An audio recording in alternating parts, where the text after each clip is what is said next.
Hola mis amigos, les saluda Ernesto de la Torre. Hoy hablaremos acerca del juicio y la misericordia.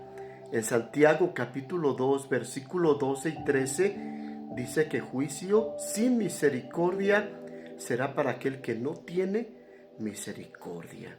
Es importante entender lo que es el juicio y en qué ocasiones tenemos que aplicar la misericordia. No siempre tenemos que aplicar la misericordia en el juicio. Hay casos donde tenemos que aplicar todo el peso de la ley, juzgar y condenar. Cuando hablamos de un juicio, estamos hablando de juzgar. Y la palabra juzgar significa apreciar, creer, distinguir entre dos razones contrapuestas. Y es importante aprender a juzgar, no basado en emociones, sentimientos, sino de acuerdo a pruebas, evidencias y de acuerdo a la ley. Todos juzgamos muchas cosas. A nuestros hijos cuando se portan mal, juzgamos entre una religión y otra. Y también la conducta de nosotros y de los demás tenemos que aprender a juzgarla. A veces queremos misericordia cuando cometemos un pecado, pero si alguien comete el mismo pecado que nosotros hemos cometido, queremos juicio, condena y todo el peso de la ley. Somos injustos. Y Dios quiere que aprendamos a actuar con justicia y con misericordia. Dios no solamente nos dejó su ley para observarla, obedecerla, sino que también Dios nos dejó la misericordia y hay que saber aplicarla, porque la misericordia se gloría sobre el juicio en muchos de los casos. La mujer adúltera merecía ser apedreada, era la ley, pero Jesús usó la misericordia y fue perdonada, no fue condenada. Hay que saber cuándo utilizar el juicio y cuándo utilizar la misericordia. Hay que analizar a la persona, las circunstancias que han llevado a aquella persona a dañar y a ofender al prójimo. No es lo mismo una mujer adúltera que por maldad quiere destruir familias o contagiar de enfermedades a los hombres, a una mujer que en cierta ocasión se vio en la necesidad de entregar a su cuerpo por dinero. Aunque es pecado, tenemos que analizar la intención del corazón y el porqué.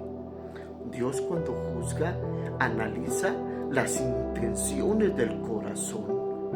Y es por eso que cuando una persona viene arrepentida a Dios, de corazón, dispuesta a cambiar, Dios analiza su intención y su corazón y la perdona, la transforma y la cambia y ya no será la misma de antes.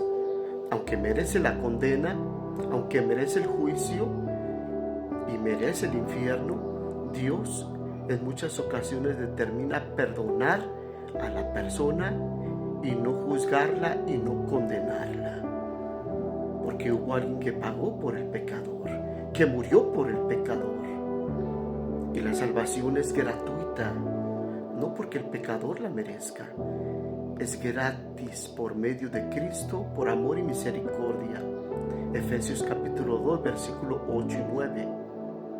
Pero hay mucha gente que Dios no va a tener misericordia y los va a juzgar y los va a condenar y los va a mandar al infierno.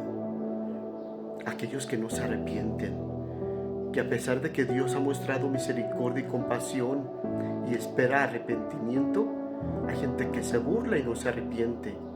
Y hay muchos que fingen arrepentirse y dicen: al cabo Dios me perdona todo.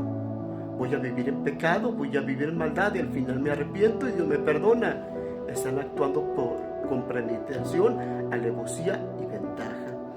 Y Dios no los perdonará aunque lloren y le supliquen perdón. Dios analiza profundamente el corazón del hombre. Y tenemos nosotros que juzgar como Dios juzga. Hay que aplicar la justicia, pero también hay que aplicar la misericordia. Y la misericordia se gloria, triunfa sobre el juicio. Aquellos que Dios nos ha salvado, su misericordia triunfó sobre el juicio. Porque la ley nos condenaba, la ley nos decía: eres pecador, eres culpable, mereces la condenación. Pero Cristo en su misericordia dijo: te perdono, te transformo, te cambio, te convierto en mi hijo. Estarás conmigo por toda la eternidad. Mi nombre es Ernesto de la Torre Martín. Te invito a que veas mis videos en YouTube. Busca tu servidor, Ernesto de la Torre Martín. En TikTok estoy como El Predicador. En Facebook busca mi página Reflexiones Bíblicas. Da like, comparte, que Dios te bendiga.